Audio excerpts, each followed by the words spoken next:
Uh, Hello, feature bestsellers. We are live and ready to do some word sprints.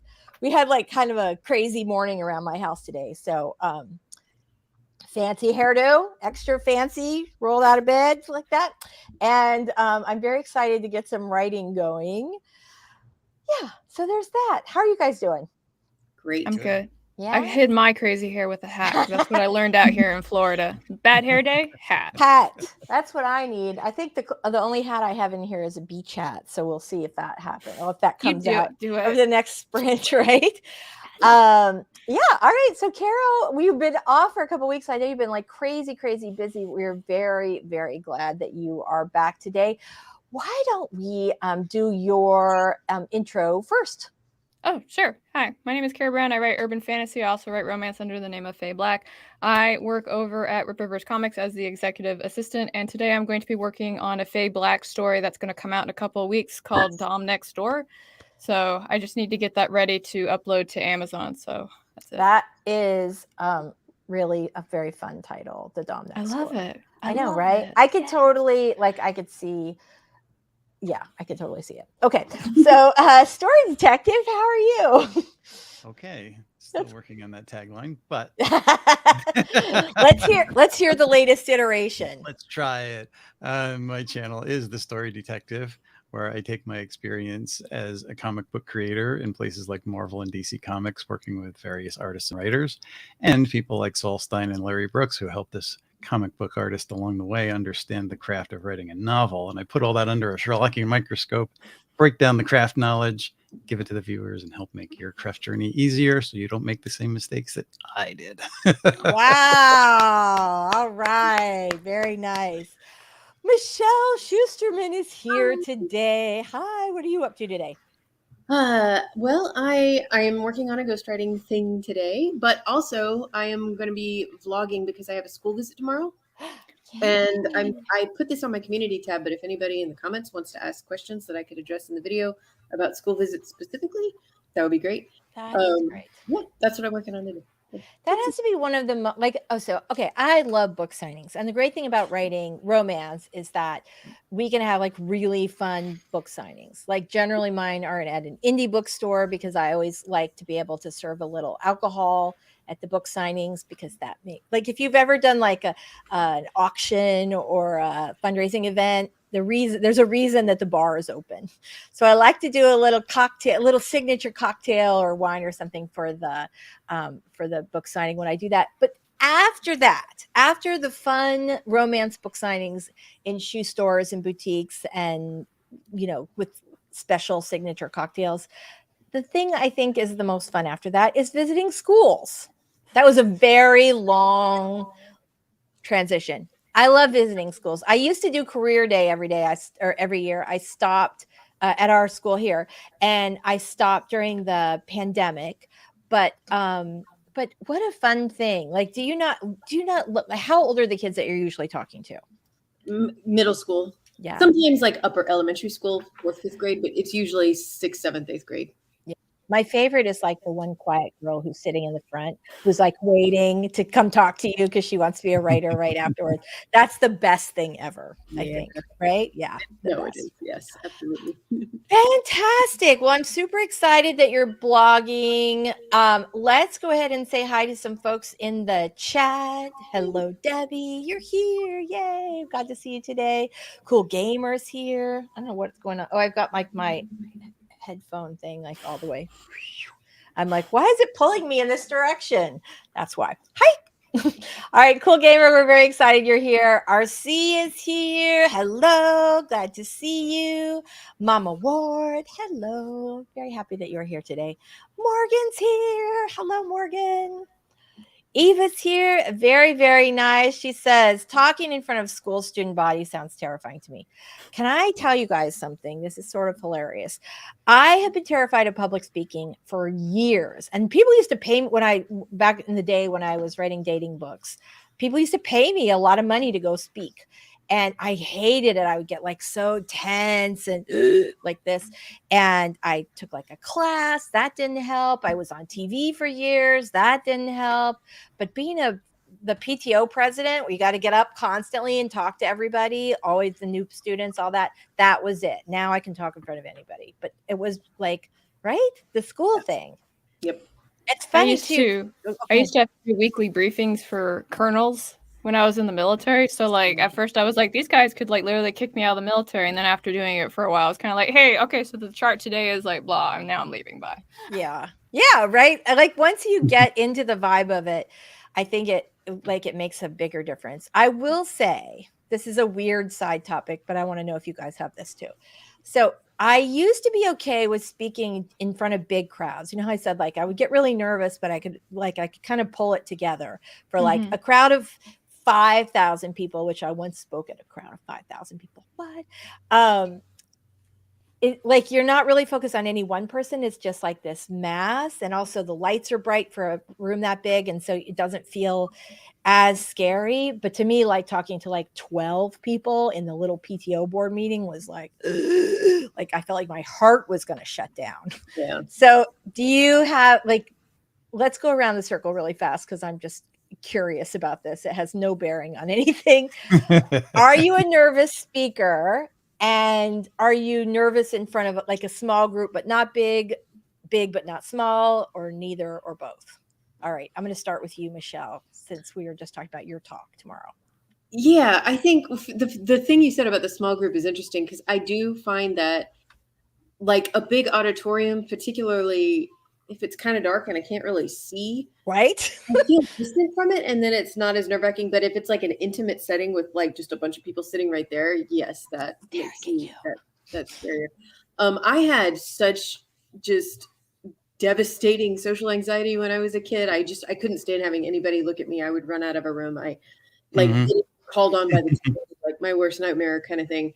And it was a long process. It was honestly because I was a music major. And as a music ed major, we had to do things like get up in front of our college concert bands and conduct and teach as part of like learning to be a teacher. Freaking terrifying. Like I'm ready to pass out before I do it. Terrifying. But just slowly like doing it over and over again. And then of course being a public school teacher. Right.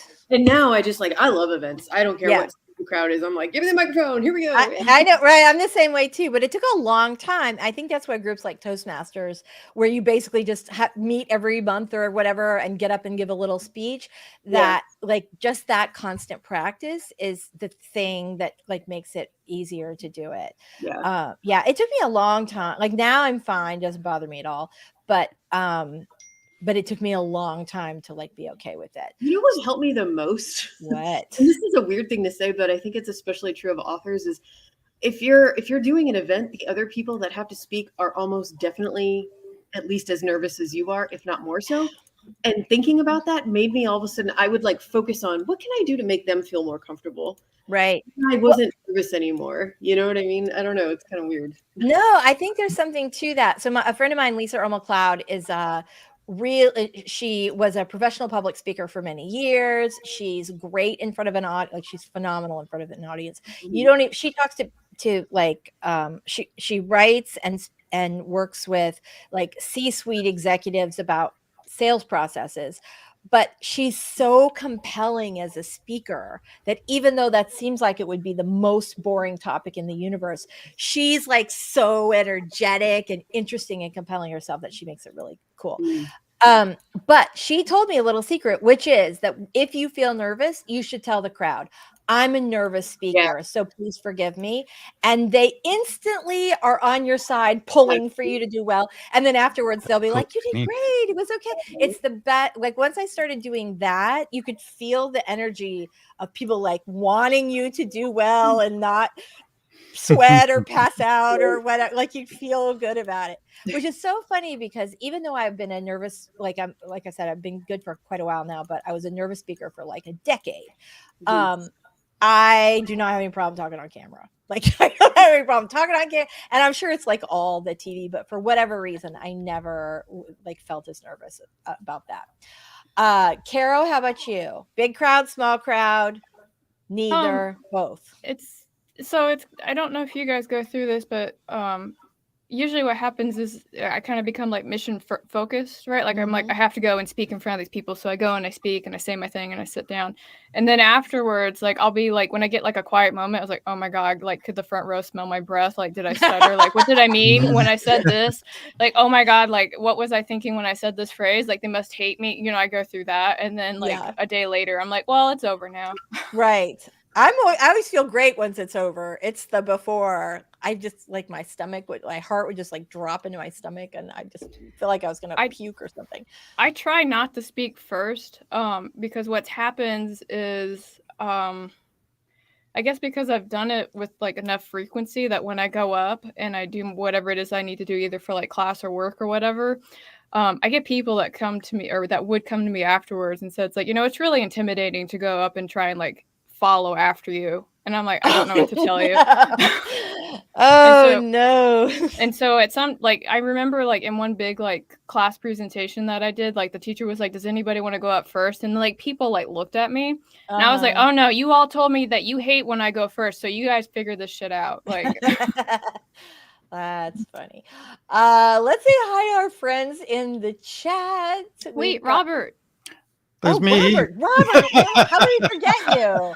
Oh my God. See where my brain is? Okay, you're not invisible. All right. You're so talky today. I'm very excited about it. Okay. No, I'm always the nervous speaker, but I would read stuff to the class with no problem, but I was nervous about speaking because I grew up in an environment where I didn't feel like I had a voice. As a creator, you're outside of the norm anyway, so you're always open to questions and often ridicule. So by the time I started doing conventions, I just got up there and gave the advice that I thought I was going to need, and people started lining up for that. And then Georgie said, do a YouTube channel. And I'm like, I can't get in front of a camera and speak that stuff.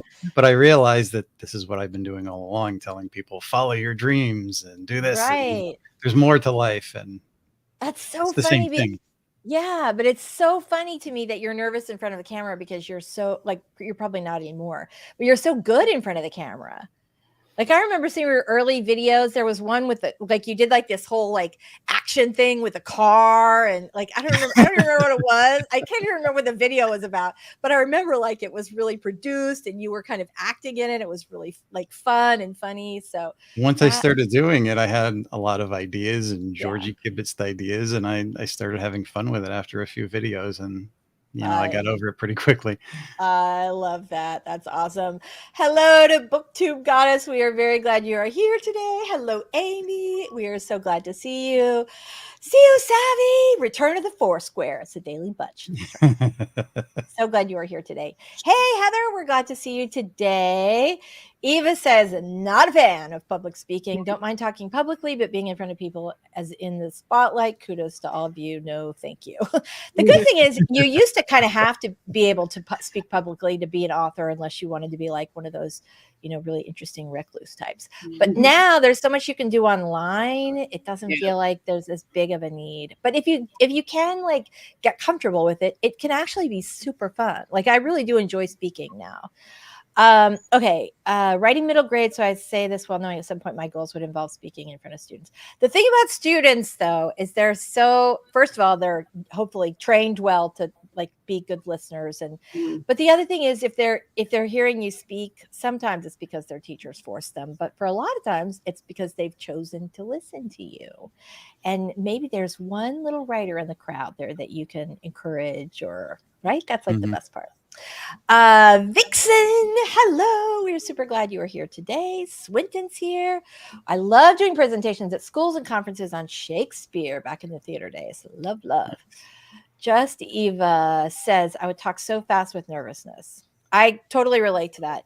Yeah. I will say, when I first started public speaking, my mother gave me this stuff. She's like, oh, just spray this on your tongue or under your tongue just a few minutes before you go speak. And it was called Rescue Remedy. She got it like at the health food store, and it's under this little, like in this little yellow spray bottle. And I'm like, okay. She's like, it's all natural. It's fine. And so I spray it in my mouth, and it's like rubbing alcohol. And I'm like, well, that's why you feel okay, because you're wasted on this like spring drink. And she was like, no, it's not that. But that is that. And after that, like now I would think about like, oh, well, I can always have like a spray margarita if I'm feeling nervous today. Swinton says, I'm great at large groups, very shy one-on-one. Isn't that funny? Mary's back. Hello. Toastmasters is part of, really? I do not know this connection.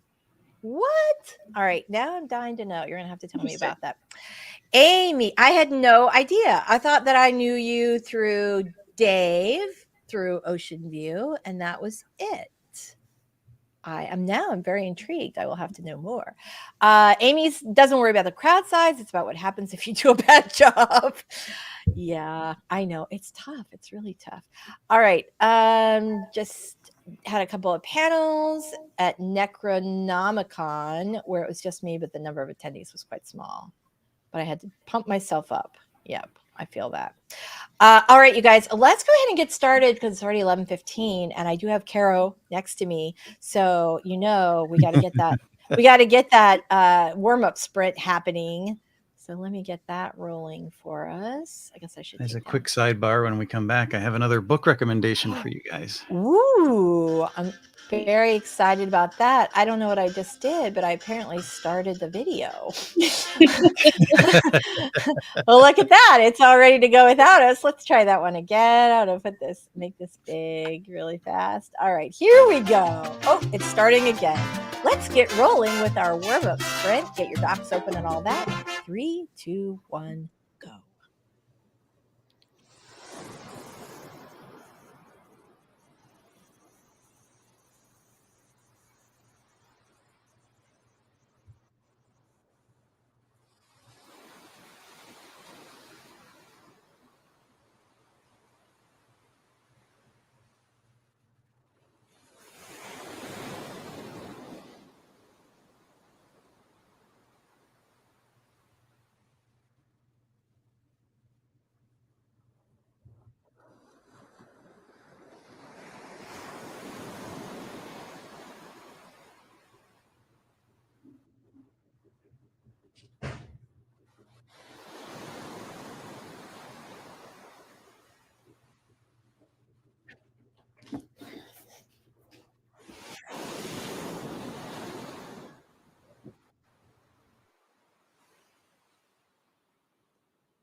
right, here we go. I think I'm muting Michelle. There we go.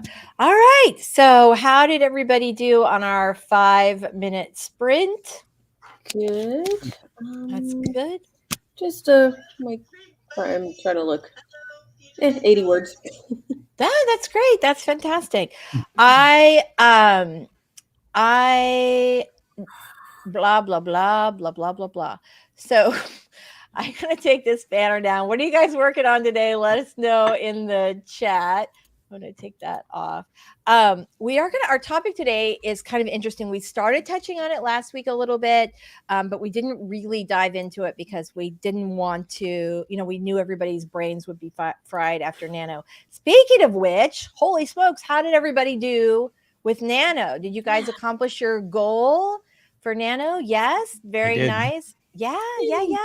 So you guys know I took like Thanksgiving off, and my goal was to finish the hockey romance. My goal is to finish it this week, and I think I'm gonna finish it. But I had kind of I didn't have like a super great writing day yesterday. Not that it was bad. I just ended up having like some other kind of life stuff that sort of distracted me. But so it was hard to I didn't have enough writing time yesterday. So but I think I'm gonna make it on time. I guess we'll know if it gets released on time, then we'll know I made it. But fingers crossed, because I'm on a good path. So yeah, how about you guys in the chat? Let us know. Did you make your Nano goals, no matter what that blah? Did you Words. Tell us about your Nano, bitches. Yeah. Thank you. Whew. All right. Thank goodness we've got Caro here with us today. All right. So Eva says Robert knows. I don't know what we were talking about here, but I'm positive that's true for almost all the statements, right? Becca says I will full on vomit before public speaking. That is how I used to feel. I always worry I was going to throw up on stage. And actually there was I'm not going to say anyway, not that I ever threw up on stage, but that was like a real fear because my stomach would just do like flip flops. It was terrible. All right. CEO says I low-key became an author because I wanted to become a recluse, but Michelle got me so excited about school visits and writing workshops. I want to do that now. Yay. That's awesome. Yay. Sacco's here. I know, that was so sweet, wasn't it? That was really sweet, Eva. Michelle she's a very good role model for us all. So it's good she's in schools. Hi, Sacco. We're super glad to see you today. You know what, Mary? I do know this story, right? So the owner of the publishing company were snorkeling in Bora Bora. They met Dave and Mary's friend, and they told them about Dave's books. And they published them. And now he's like on his 10th book, I think, in the series, right? I should know the answer to that, but didn't sleep. All right. Anyway. So yeah, that's cool. Toastmasters. Love it. All right. Doll's here. Hello. Made coffee, finished editing rounds, chilling out, and waiting on news from the editor. Speaking of news from the editor, I felt very authory yesterday. I felt like I had one of those days where I felt like I am a very busy and important author, because yesterday morning I was like communicating back and forth with the cover artist about the hockey romance book, and we did like a Facebook cover test, and then later in the afternoon I got like a little audio clip of the Become a Famous Romance Author audio book, which just happened to be on my desk. I swear I didn't plan that. And he's like sent me like a sample. How are you with the sound effects? What do you think about the levels? Is this good? And then I of course wrote. And I had a coaching call with Becca Syme. It was if I had a big signing last night, that basically would have been my entire perfect author day. Right? It was just like, so it's exactly what you think you're going to do. That day almost never happens. Usually it's just, yeah, you know what it is, because you guys are all writers. Why am I telling you what it's like? All right. So anyway, so Debbie says I need to re-outline part of my comic script. I feel your pain there. Becca, moving back to LA on the 29th, so making phone calls to turn stuff on in the new apartment. So much fun. Look at you, Becca. Very nice. I lived in the LA area. The Horror Geek and I sometimes talk about moving back to California because we both live there, but so expensive, but we really like the area a lot. And of course we want to move to the Bay Area, which is like insanely expensive. Yeah, big. So if anybody wants to hire me for $1 million to speak to your organization, I'm happy to do that. I've got a lot of practice because I was formerly a PTO president. All right. No kidding. All right. Nano Whitgray wrote over 65,000 words. Yay. But I haven't written much since. I feel like after I have, like, you guys do that after a book, I always need like a resting period, like a still period. I can do other stuff, but no real writing like for a little time after that. I kind of crashed. I'm working on YouTube scripts today, and I worked on them a little bit the other day, and that's about it after Nano because I was just beat. I am to the part in the book that I'm working on where like it's like I'm writing all the fun parts, all the swoony parts and all that. Like, so that does make it like a lot of fun to write every day. So there's that. BookTube Goddess. I failed at Nano. You know what? We never fail at Nano. We just learn new ways not to succeed at Nano. You've got this. You've learned some important lessons. That's all you need. Realizing that's always a success. Nano is just like an excuse to write more and get a little boost. So there's no failure. Right. There's no failure. And the other thing about that is I think it's so wonderful to have like not the entire community, but we have a big community of people supporting each other and cheering each other on. And I love how many new writers it brings in, like how many people started their first book with Nano. I love that. Love that. Becca says, thanks for asking. The move just timed out that way, trying to be more excited than stressed about it. It's a fine line. I feel you on that one. Although I'm an expert mover 7 times in 9 years. And if you need any tips, I will say my best tip is that you should sticker all your boxes with a different color sticker. Like all the living room boxes get the blue sticker. All the kitchen boxes get the yellow sticker. So then when people are unloading the truck, they're not putting crap all over your house. They're putting it in the right rooms. And then like when the movers would come, I would put up like a big piece of poster board. This just went way off track. I just put up like a big piece of poster board in the room with the corresponding color. Okay, that's all the moving talk for today. Hola, Dalcito. Very nice. Eva says we relocated 800 miles last fall, moved back last spring. Finding the exciting is the way to go. Yes, absolutely true. Recording a tour of my coffee cabinet for day 12 of Vlogmas. Who else is doing Vlogmas? Nobody? No. December is kind of a veg month and plan for the coming year. Right? Yeah. Speaking of planning for the coming year, we had talked about, and I should have sent out a community thing about this. We had talked about Boozy Planorama. We did not have it this past weekend. We're having it there was a conflict of schedule. And so we are having it this Sunday at 8 p.m. And it's going to be all about planning out your 2023. So I'm super excited about that. It's going to be great because I'm going to be spending the entire time getting my A6 notebooks set up, which is absolutely hilarious because in the video I did about my 2023 planner, I had a moment where I was like, no, this is going to bulk up and it doesn't match anything. It's like, well, this will bother me later. I'll work it out. And then actually, can I tell you the story about how I ended up ordering them? Because it's going to be funny. Yes, you can. Okay. And go. Okay. So this is the notebook that was slightly too big for my passport planner. And the first thing I did actually was call Office Max and Office Depot. I was like, hey, do you guys got like a book cutter that maybe I can use to kind of like trim down the margins a little bit? Because that's all I needed to do to get it to fit. And they're like, no, we don't have that here. And so like I called 2 other places and I went into the kitchen and I lamented towards my husband. I was like, I can't get it to work and I don't want to do it by hand because the last time I did it, it was shit. Right. Mm-hmm. He's like, do you still have that book? And I was like, yeah. And I showed him like, look, it's complete shit. And he was like, come with me. And I was like, oh my God. What's happening? There's a secret in the back. Yeah. And so he took me out into the workshop where we've got all the power tools and stuff like that. And he's like, I'm going to take your old notebook and I'm going to cut it and see what it looks like. And I was like, this is dangerous. Let's do it. Right. And so we experimented on the notebook that I wasn't going to use anymore. And the conclusion was we could probably do it, but it would be kind of awkward. And so after test running it like 3 times, he looked at me and he's like, go order more notebooks. And I was like, motherfucker. That was my story. Thank you. I love that. That was awesome. CEO Savvy has an excellent question, which we're going to get back to after our first sprint because it is 11:31, and all right, I'll get in big trouble if we're not getting some sprint. Thanks for letting me have Caro's story time. Appreciate it. Thank you for telling Caro's story time. That was actually an awesome story. Okay, here we go. I'm putting the 20-minute sprint timer up. Look at us. We're all ready, and it didn't even go without us. I'm very excited about that.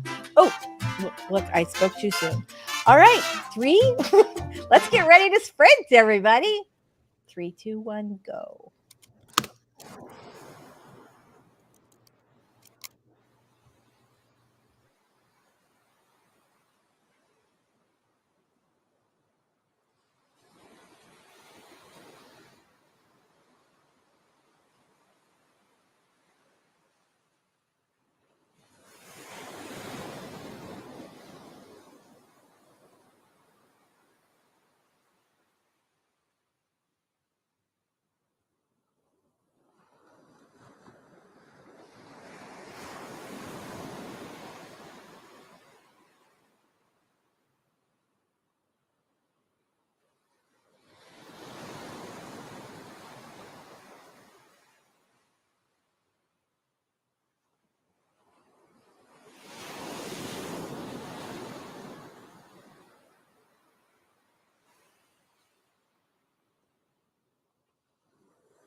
All right, here we go. Let me get rid of all this stuff. Fantastic. We got it.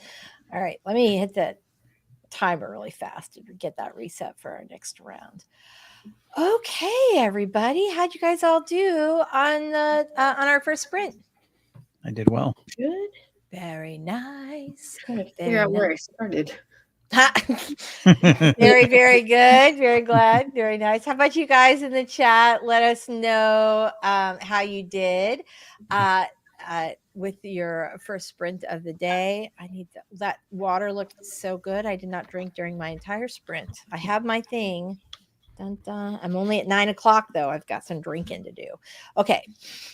CEO Savvy had a question. Have you ever written a dog lover's romance? I feel like Odin is ready for his self-insert close-up. Is he with us today? Oh no, he must have left. He was here a little bit earlier. He's getting more used to me being on live streams. He used to like freak out the second I started to talk to the computer. He would like hit the road, but now I feel like he's better. I have never written a dog lover's romance, but I will say there is an element of that in the new hockey book, which has a title. It's called The Cutting Edge. Ooh. Right? You guys remember that? Like, like all the ladies of a certain age or who really love the rom-coms deep and are willing to go into the archives are right. We all know that movie. Anyway, so I thought it was kind of dog or fun. a cat in there is one of the things that Hollywood has learned gets empathy from viewers anyway. So Right. I have single dad with a giant Irish wolfhound. nice. Like it. Sounds awesome. Stand it.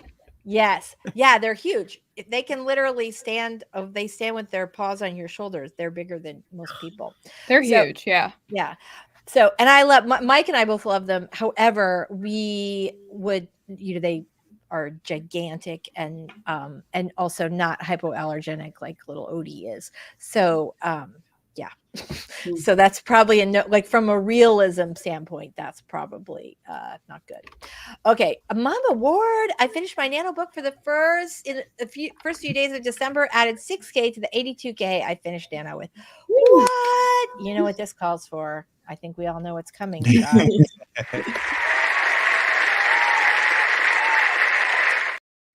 Very nice. We are very, very proud of you. Who knew that would just be like such a, I feel like that little applause clip from the 1970s game show gives me so much happiness. Can I give my story detective tip of the day?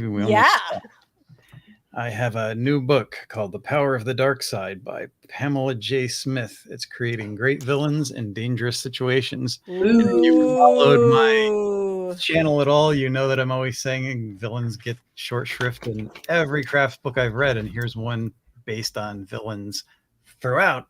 The chapters include things like defining evil, how to separate evil from just bad, and if you're like me, that just gives you goosebumps. I know. Yeah.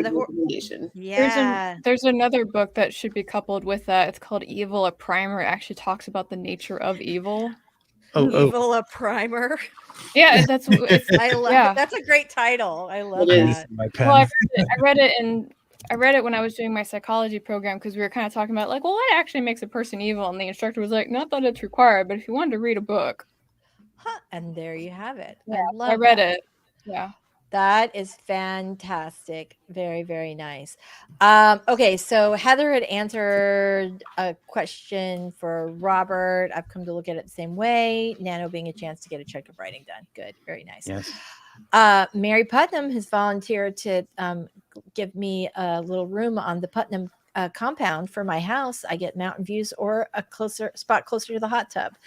I cannot even fathom what hot tub like was it like 6 o'clock? We meet in there with a pitcher of margaritas every night with hot tubbing with the Putnams. Sounds very entertaining. Okay, Mama Word only doing 12 days of Vlogmas. I think that's great. And redid Kanban last Sunday. Oh, I'm sorry we missed that. Becca says, we're moving twins. So many times I made a database of all the boxes. So oh my God, I love that. Right? You and me. Just real quick. SD, no, it is called Evil, a primer, not a primer of evil. Evil, a primer. I'll try to remember to post those in the description below on the next thing. All right. Good job. Morning pages. Love, love, love that. That's fantastic. Thank you, Shannon. We're very glad to see you.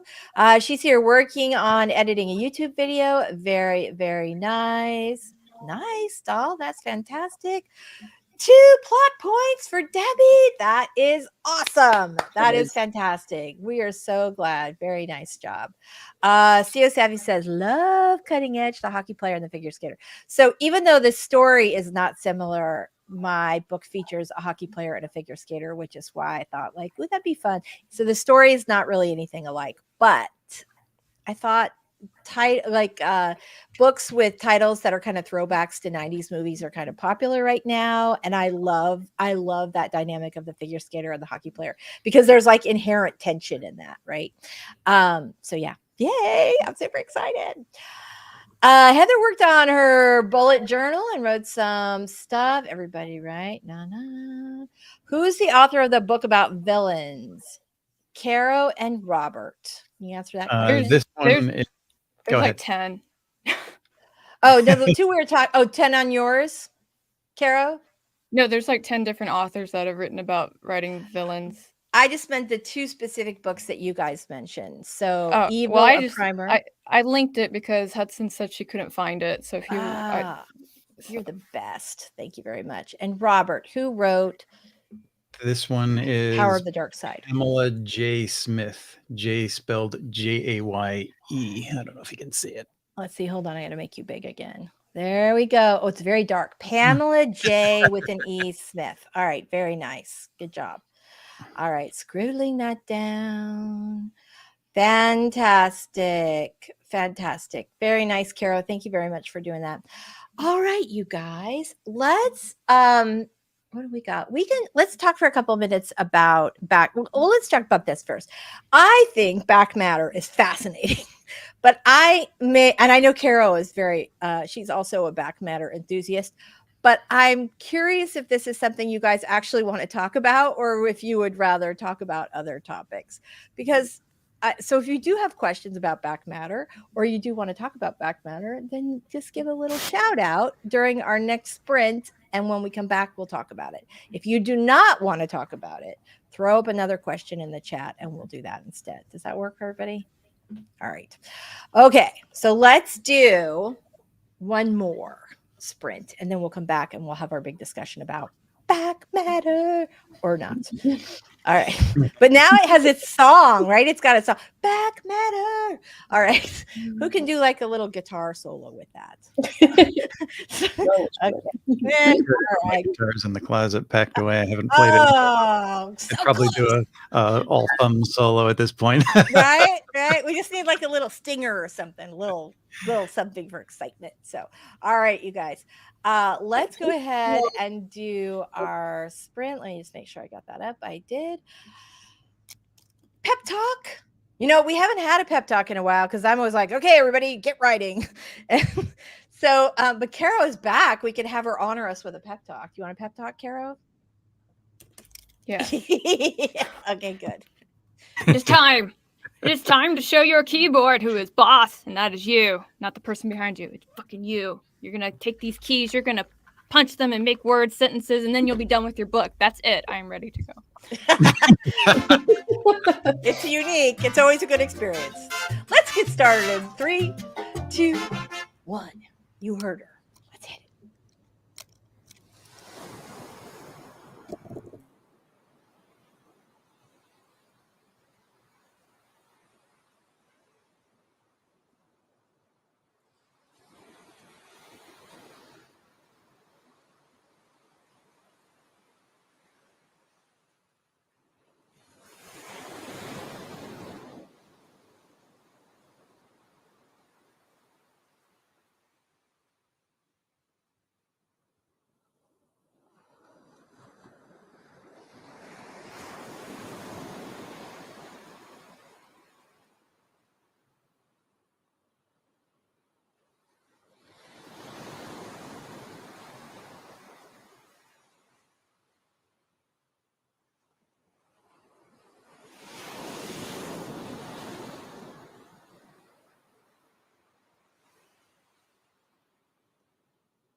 All right. Very nice. How did everybody do on that last sprint?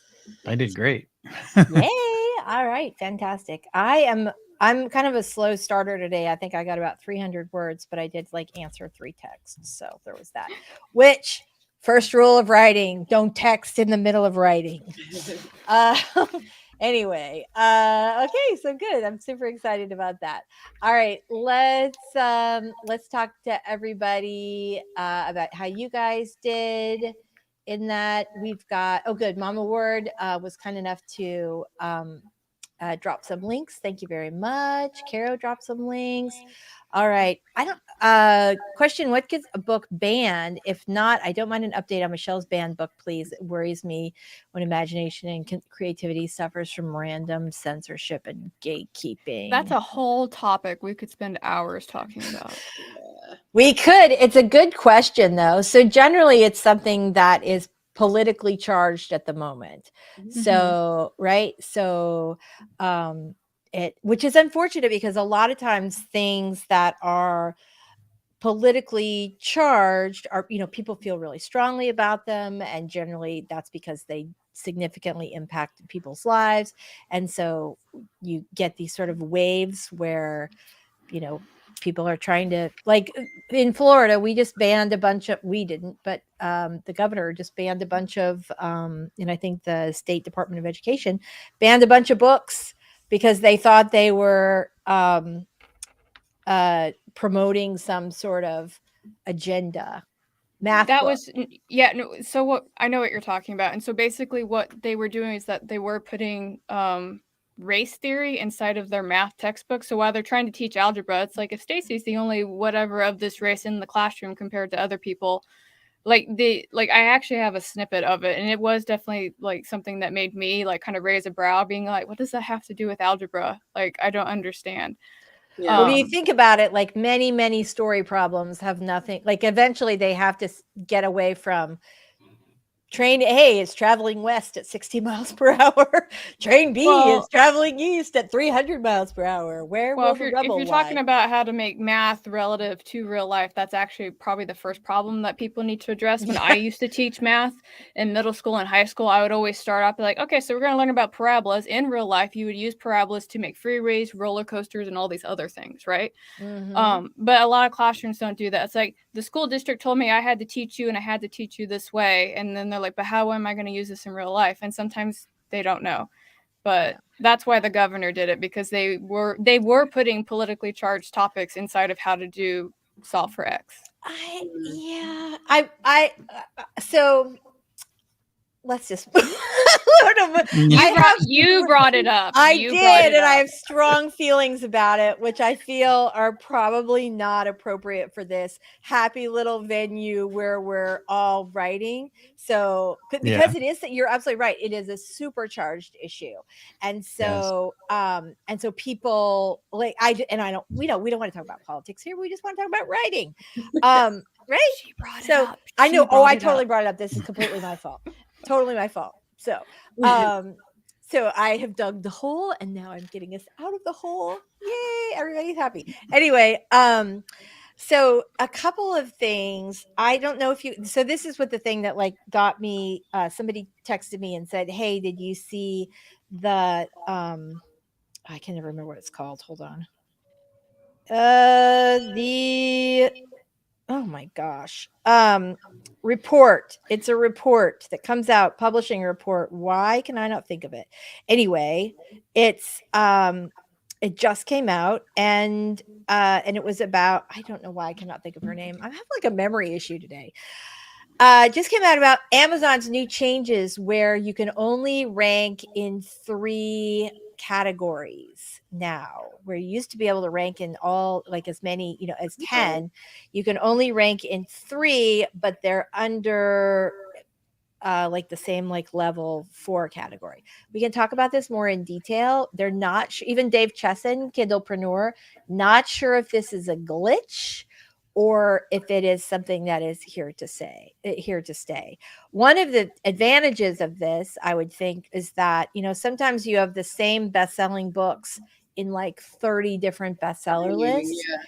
right? And it feels like if you, so in this way, like you could do, you could rank in more than 3 categories if you're ranking in different, like if you were doing humor and three categories of humor, you could rank in that, but you couldn't rank in 4 different categories of humor. But you could rank in 3 categories of humor and then like 3 categories of young adult fiction or something like, so it's different. Like you're just going to have to go more into the subcategories, I think is the main sort of thing. But one of the things that Dave Chesson said, which I find interesting, because this is a guy who's super plugged into what Amazon is doing day by day, minute by minute.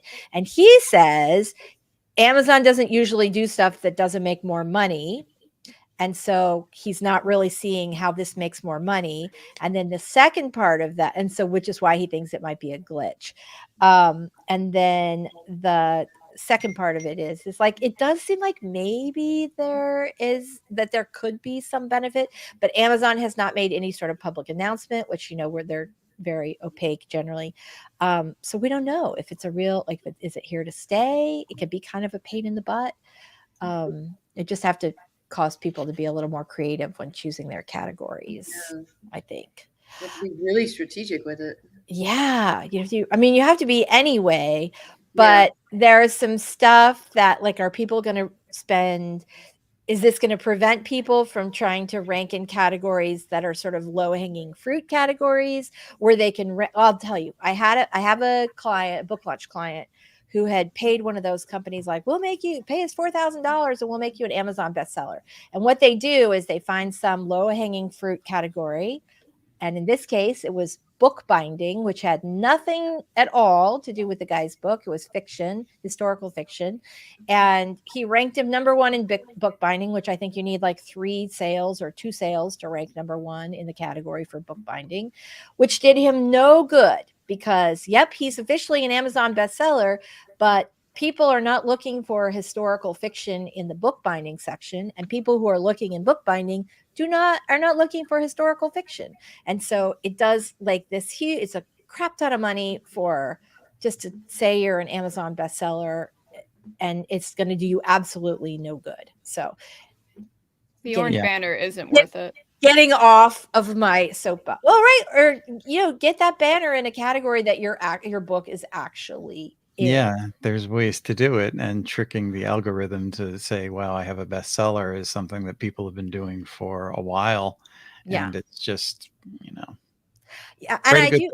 Yeah, write a good book and do pick up, like, there are categories that are easier to rank in. There are categories that are easier to rank in, you know, and categories that are harder to rank in. And I can almost always find categories that are easier to rank in. Like a lot of the authors that I work with to do book launches, write in mystery, and mystery is one of the most crowded categories because not only is it, you know, the second most popular genre, but also it has fewer like romance has got like shifter romance and billionaire romance and bad boy and like a million gazillion, that's an official number, subcategories, whereas and mystery does as well, but not as many, and there are not as many opportunities as there are for every other type of author. I always feel that mystery is one of the hardest categories to rank in. So so Lisa, I sent you a link to the Dark Side book because someone was asking for a link to it, and I can't post it through my. Because you're on your thing. All right, I'll get that posted up on the next on our next sprint. So let's talk about. So Debbie got a plot point done. Nice. Shannon set up a couple of promos on books for January, February. Mary got sidetracked by high maintenance Dave, but she got a few paragraphs in. Love you, David. Heather did some Facebook promo. Yay. Oh, she's having a sale on editing services. So if you're looking for an editor, Heather has some availability. Are you running a deal for the new year? Just curious. All right. No. You're totally cool. You did not break the panel. No, it's a good question. That was it though, right? Like that. Yeah. I mean, that's it. There are certain topics, I think, abortion, pregnancy, homosexuality, a million, like that are sort of magnetized for that kind of thing. but Yeah, there's some it's right. basically a hot topic because there's so many people that are, running off the walls with it and, banning books and suing Barnes and Noble for having, LGBTQ books and things like that. So if somebody comes up with a legit reason to say this shouldn't be in a book, I mean, it's just going to, fall on the list of all Yeah. the crap that's thrown against the wall. Yeah. Well, and a lot of times people get all wild. They'll get all wild over. I think I feel like I can avoid any potholes here. A lot of times people will get very upset over a certain book that that includes in some way a certain issue, and then a lot of people will pile on. We got to get that out of the classroom, without having read it. So, right, that feels like that happens a lot too. Like where people are like, "Well, it's just this," but they only know the talking. They haven't That's read what the book. happened to Harry Potter. So initially, like everybody wanted to get Harry Potter out of books because it had witchcraft in it, and then all these moms who hadn't read it kept talking about it, and unintendedly helped promote the book into the bestseller that it had become. So thanks. Yeah, all publicity matters. Yeah, that is absolutely the truth. And I will say that that I mean, that really is true. But the other thing about this, so as problematic as I find many of her personal opinions, I will say that book series got a lot of kids into reading that were not interested in reading before that series came along. It got a lot of non-readers reading. I mean, Yeah. I don't think it was especially well written. It was a fun idea. Yeah. And it got a lot of people reading big fat books that they wouldn't have normally read. So and her world building was really wonderful. And I mean, we could all see it and feel it and all of that. The fact that you have my kids could probably both of them recite magic spells from those books, like still. Yeah. But yeah, right. So that's wonderful to have something that's that endearing, that gets people that excited about something that's really creative and all that. So I feel like, because that book came out, the first ones came out like 20 some years ago now. I feel like we owe a nice portion of our audience and the fact that fantasy is so massive right now to all those early Harry Potter kids. So. Yeah, it inspired a lot of people to write too. So exactly. Yeah. So CO Savvy says bookbinding Amazon bestseller. That's not low hanging fruit. That's horse manure. Totally. I totally agree. Totally agree. I ended up not taking the guy on because I wasn't like, it was like a historical Western, and I just did not feel a connection to the book. But I gave him I'm like, these are the categories that you need to like be in. Get rid of bookbinding. Like, this is not helping you, it's hurting you. And so he did. He was very appreciative of that. All right. Mama says, I'm hoping the 3 category limit is a good thing for indie authors because it opens doors for diversity in rankings that are normally overwhelmed by the big trad houses. That is true. Yeah. And that's the thing, is like, I really do think that will help in some ways, and it'll probably hurt in other ways. All right. So it's like buying a Pulitzer Slaughter and NYT list showing. Oh, people have done that. Well, I don't know if they bought a Pulitzer, but they've definitely bought a New York Times spot. There are fascinating books about how that's done. Let's see. Manure is ranked higher, large farming and homestead genre. That was good. Wait, hold on. You know what's coming. It's true. Let's see if I can make it happen. All right, you guys. So let's talk a little bit about bookbinding. So we got some questions. We really did not get much about bookbinding. And so, or not bookbinding, back matter. And so you did, yes. And so do you guys want to, like, we could talk about it. I feel bad if I feel like nobody wants to talk about it, but I do. Okay, Carol wants to talk about it. Well, you're part of us. So, okay, let's talk about it. So for those of, go ahead. I was just going to explain what back matter is. Ooh, I have my own book. Again, did not plan this. It just happened to be on my desk from yesterday because I was listening to an audio sample and I was trying to match it up with the text. Okay, so dun, dun, dun. So in this book, at the end, and this is a little bit like at the very end, I have a glossary of like terms in PR, so you could talk the talk and sound like a Coolio. But the back matter starts way back. So here we go. Let's talk about it. So the first thing in back matter, if we have not explained it, which I think we talked a little bit about last week, back matter is the work, the writing, the text in the back of your book. Once the book is done, that either leads a reader into the next book in the series, or that leads the reader to grab a reader magnet to join your mailing list, or or follow you on Facebook, or some other text. So if you think about it, a lot of times you'll have like your bio in the back of the book, and it'll say like, follow Michelle on Facebook. Don't follow Michelle on Facebook. She's not on there. Follow Michelle on YouTube, or follow Caro on YouTube. Follow the Story Detective on Instagram, that kind of thing.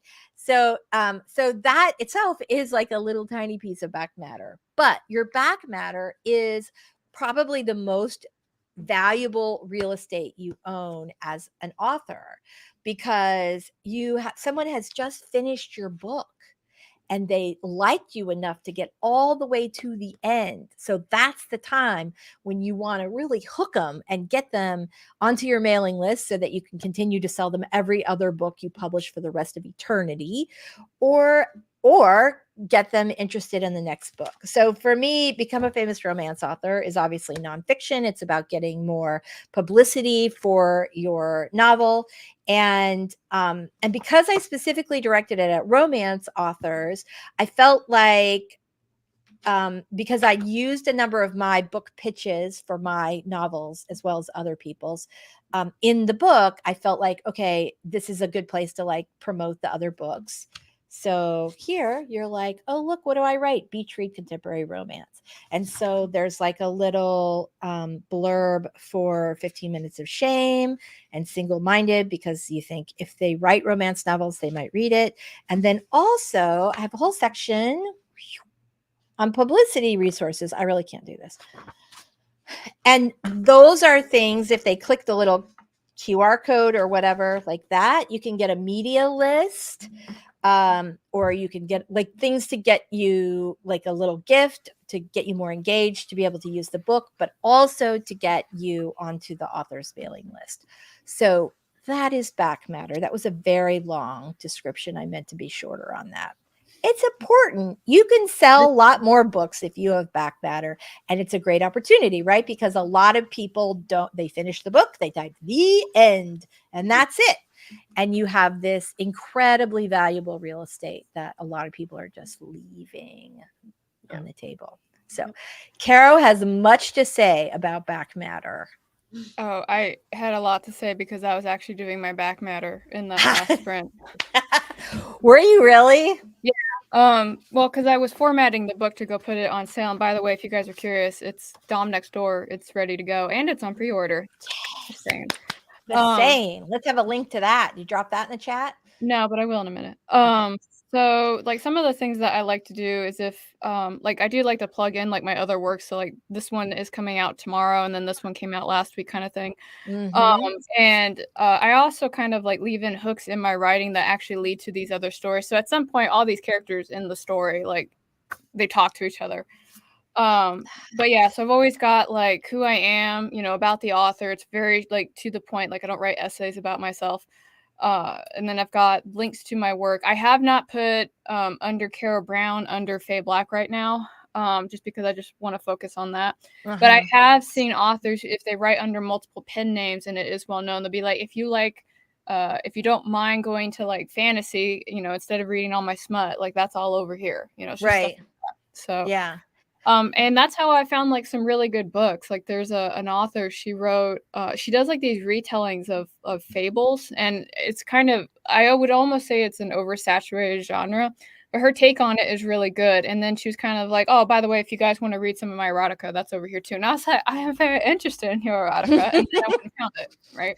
Well, that's cool, because if you really like the author's writing, then, then it's great if you could, because you might not have thought to look to see if they have a pen name. But if it's right there and it's the first time they're seeing that book right after. And if you're in a series, of course, you want to make sure that you're listing the series and linking to it in the back matter for all the different, whether you're just on Amazon or wide.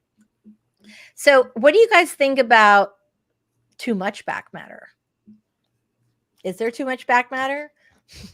Is there such a thing as too much back matter? Yeah. Even Stephen King's back matter like overwhelms me. Were you going to say Stephen King too? Yeah, I was just thinking about him because it's just, or like Dean Koontz, all those guys that just have a bazillion books. It's like, I think it should just be focused on what would the reader of this particular book be most interested in, you know? Yeah, that's a really, Robert, you're muted. Hold on. Oh, I can tell you a great point. Go ahead. I get it. I've seen that where it says other books by so-and-so, and it'll list like 4 or 6 different novels that are relevant like that, and not a gigantic list. Right. But I also think that it's a good place that I've discovered, like in craft books, if there's a website and the author has other information, it's a good way to learn about the author, because there's things that, I didn't know about until I read that back matter. Yeah. Well, and one of the, sometimes the things are really helpful. Like a lot of nonfiction books offer additional tools and resources. So you could download a workbook, or you can, or like in this case, you can get a media list for free. Like I talked the whole time about why it's really important to have a media list and set it up correctly. And then at the end of the book, I go, okay, I'm going to give you a starter list so that you can, have your first media list and learn how to set it up correctly so that it will, you'll be able to work with it for your, entire career. And another thing that I think is important about back matter, to your point, Michelle and Caro, is that I don't think you can have 87 things back there. Because one, like when we think about sales, like usually there's like one significant call to action. And I think you're okay if you're like, I think maybe even 2 is okay, but you don't want to say, here are 9 things I want you to do right now. Follow me on Facebook, and I want you to buy my next 3 books, and I want you to do this, and please do a shout out on Twitter. And also don't forget to leave a review. That can also go in your back matter. Just say, thanks for reading the book. I hope you enjoyed it. And I hope you'll read a review, or I hope you'll leave a review. It's really important for authors. Just that little, couple sentences, like, thank you for taking the time to read the book. I hope you loved it.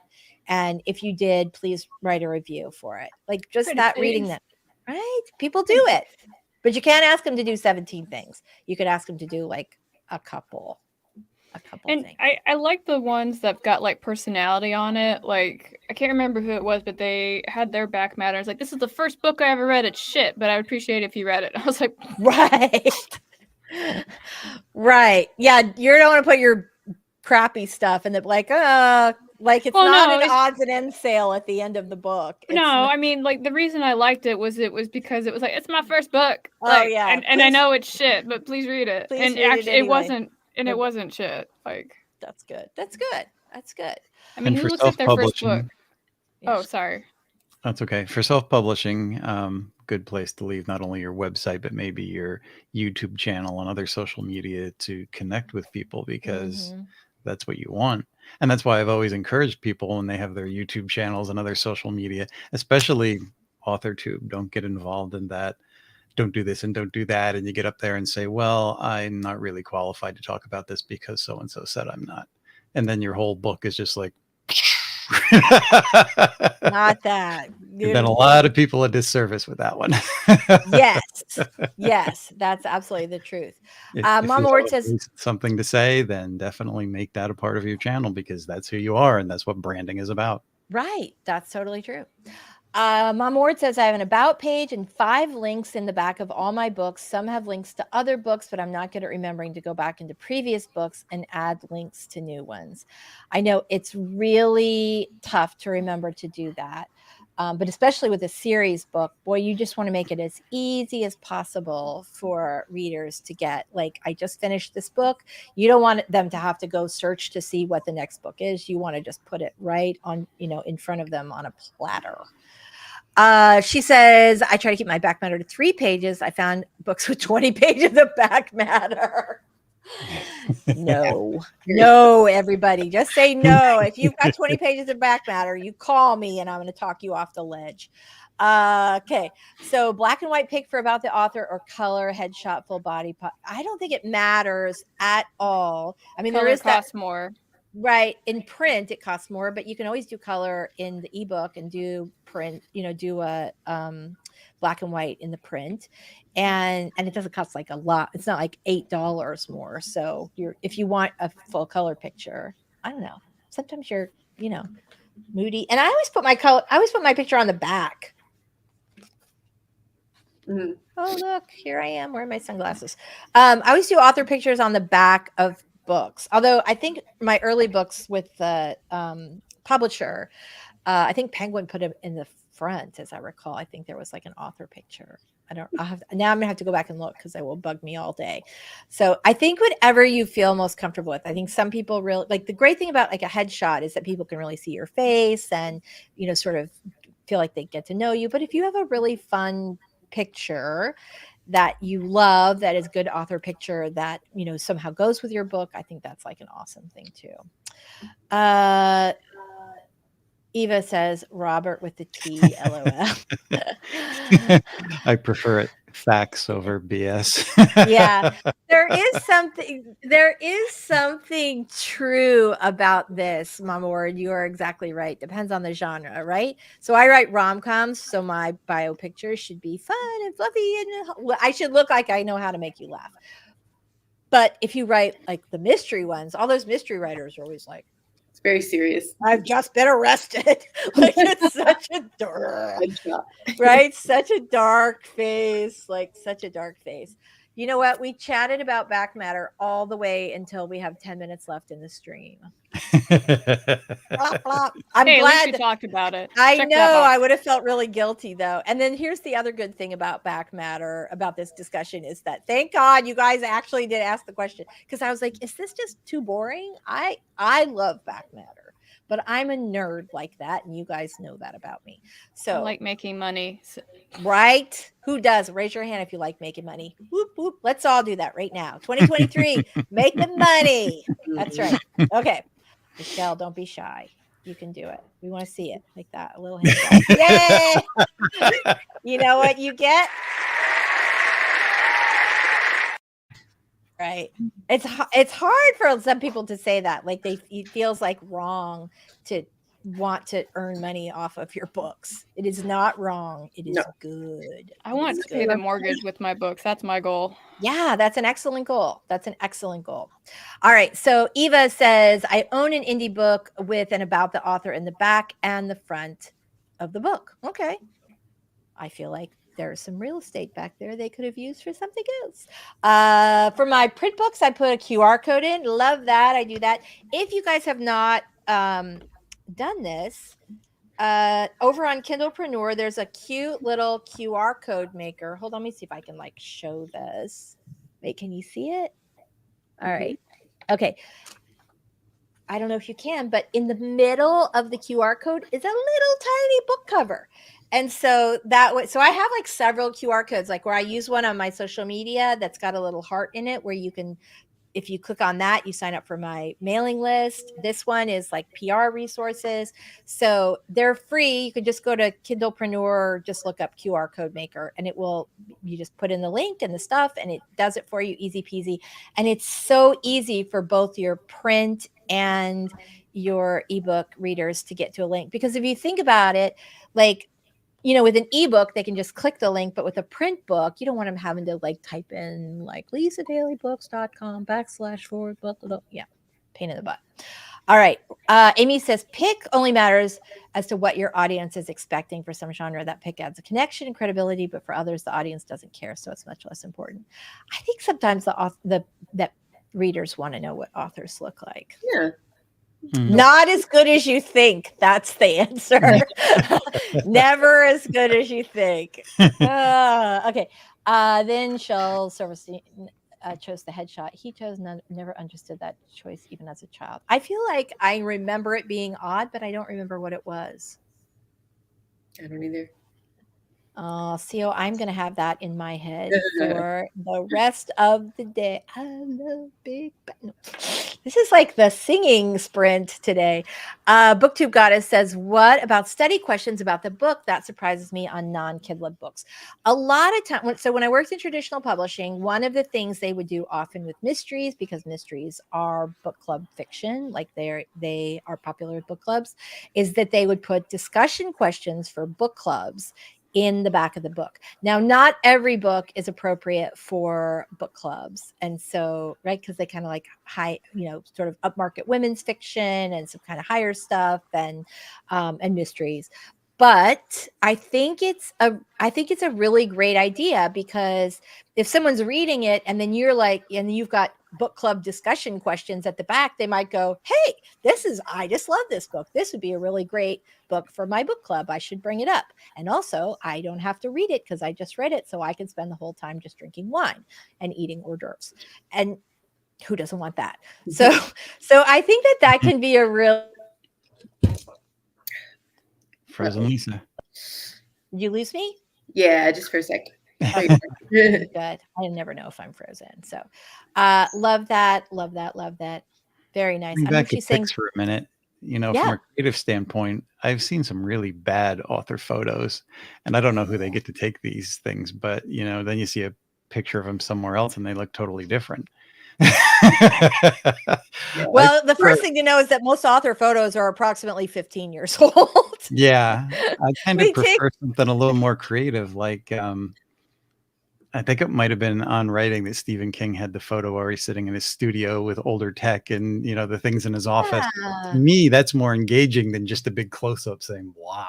Yeah. Nice. I know, it's funny because you can't really tell. The picture that I have on the back of the book is me like in an evening gown with these big sunglasses and fancy jewelry on, like lying on a pool chair. And it was just a picture that I think my mother took, like, because we were outside kind of goofing around. But I had a publicist who, for I think St. Martin's, who saw it on, I don't know, like my Instagram or something, was like, this is the one, this should be your author photo. And so I use it now because I do get I'm wearing these giant blue sunglasses. And I think that people, I don't know, for whatever reason, they kind of connect with it. So very nice. Congratulations, you've achieved that goal today. I'll be singing that song. You're not supposed to, but we all do. You know what happens? It's not that we're like intentional. It's not like online dating where you're intentionally trying to deceive people. It's like you take your author photos and then you go, oh crap, I've got a new book coming out. I better get new author photos done. And then you don't. And then you use that photo again for another year. And then you continue that for another 12 years until finally you're like, I don't even recognize this person. I must take other author photos. I myself have an old author photo because I keep thinking, oh, I need to schedule it. And I really do. But no. There was also an older Elmore Leonard photo where he was sitting at a tall desk in the middle of nowhere. But again, desks and writing gear, things like that, I find kind of interesting. I think, add a little eye candy. Show your studio and whatever you're working on, or that desk in the middle of nowhere in kind of an exotic location. Things like that. Fun. Be creative, I say. I know. I love that. And you do remember memorable author photos. A friend of mine is working on she's a fiction writer, but she's working on a nonfiction book. And the cover idea, the cover is going to be a picture of her. And the cover idea is so awesome. I will show you guys as soon as it's set, but it's so awesome. And she went to this like fairy tale photographer with this massive wardrobe and all these different backgrounds and real, right. But it's going to be and all kinds of like cool stuff, costumes and swords and, you know, giant axes and who knows what else she had, but like all kinds of stuff to create this really rich visual. And I love that. And I haven't even like seen all the pictures yet. She's getting them this week. And I'm dying just having heard about the experience. I think I just said you're going to use these for your author photos for like Yeah, 100 with years. green screen, it's easy now. Like a science fiction author writing a Mhm. space opera could be sitting at their desk on Mars. Right. Yeah, and there's something kind of fun about that. Or even just like the, you know, like the earthscape in the back or something. Yeah. Mama Ward says I put recipes in the back if my books have a chef or a baker. I love that. Love, love, love.